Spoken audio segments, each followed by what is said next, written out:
কলকাতায় থাকবো, বাড়িতে থাকবো, খুব বেশি যে বেরোনো হবে তা নয়, মানে বাড়ির মধ্যেই থাকবো, নিজের মধ্যে বাবা মার সঙ্গে এনজয় করবো। দুর্গাপুর মানে এই কলকাতার বাইরে আর কি এরকম একটি জায়গায় এসে আজকে পুজোর উদ্বোধন করছে, তো কলকাতার বাইরে পুজোটাকে কিভাবে দেখছেন? তো আমাদের জন্য তো একই, পুজো তো পুজোই হয়। হ্যাঁ ডেফিনেটলি, যেহেতু এমন হলে যেমন আমি দিল্লি থেকে উদ্বোধন করলাম তখন একটা আলাদা মজা হতো, না দিল্লিতে এসে উদ্বোধন করছি, বাট এইখানে তো ডেফিনেটলি মানে এখানে পুরো বাঙালি কালচার, এখানে আগেও এসেছি আমি, তো সেই জন্য পুরোটাই মনে হচ্ছে আমার ঘর, বা এখানে আমি অনেক লোককেই চিনি, তো সেই জন্য। বাট হ্যাঁ ডেফিনেটলি কে দুর্গাপুরে এই ক্লাবটার নাম খুব ফেমাস, বা হয় না একটা কোন কার জন্য করছি, কোন ক্লাবের জন্য করছি, ইজ ইম্পর্টেন্ট। অ্যান্ড সেখানে আমি বলবো কি this Durga is always good to come, like এখানে আসাটা কোনদিনও কোশ্চেন মার্ক থাকে না, আরে এখানে যাবো, অনেক সময় হয় না কি না অত দূরে বা 3-4 ঘন্টা দূর কলকাতা থেকে, না একদম মনে হয়নি এখানে আসার জন্য, বাট দেখা যাক যাতে ভালোই হয়। পুজোর 4 দিন কি করে এনজয় করছেন?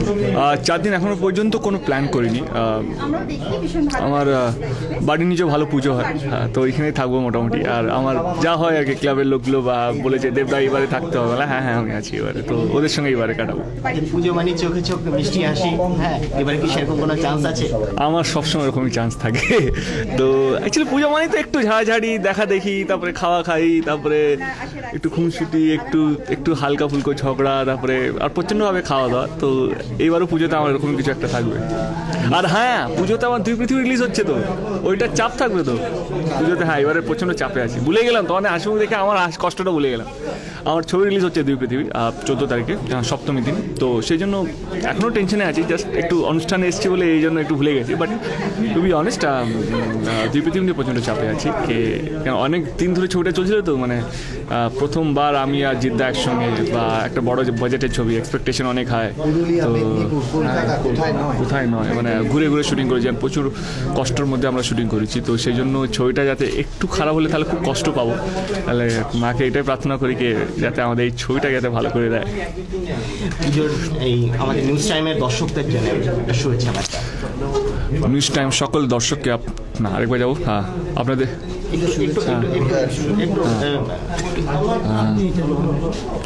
আপনাদের সবাইকে অনেক অনেক অনেক শুভেচ্ছা পুজোর। এই পুজোটা আপনাদের খুব ভালোভাবে কাটুক, সুস্থভাবে কাটুক, ভালো থাকবেন আর সবাইকে সুখে রাখবেন। ধন্যবাদ। শুভেচ্ছা বার্তা নিউজ টাইমের দর্শক। নিউজ টাইম সরে যতন ফিকের পক্ষ থেকে শারদীয়ার অনেক শুভেচ্ছা, বিজয়ের ভালোবাসা এবং কোলাকুলি দূর থেকে। Thank you. দর্শককে এটাই বলবো, পুজোয় সবাই খুব ভালোভাবে এনজয় করুন।